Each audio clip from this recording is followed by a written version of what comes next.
ولكن هذا إلى وجاهة إلى توجيه. قلت لك ما يعرفون معنى الإمام شنو. شلون يعني؟ أنا أطلب فلان، أطلبه زين، أدري من أروح له ما يعطيني شو أسوي؟ أدز له واحد، هاي مو شكل لا، أدز له واحد أقول له عمي هذا ما يعطيني، بلكة تروح شوية تدغدغ لي إياه، تحكي وياه، هذا لا حد يعطيني. هاي طريقة، هاي الأولى.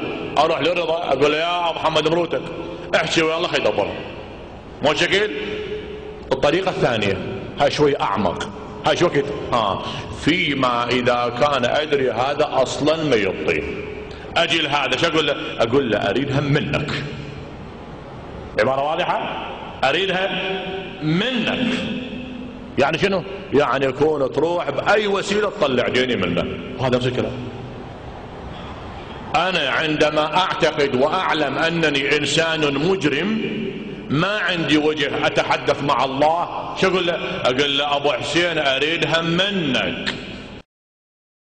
إن الذين تدعون من دون الله عباد أمثالكم فادعوهم فليستجيبوا لكم إن كنتم صادقين.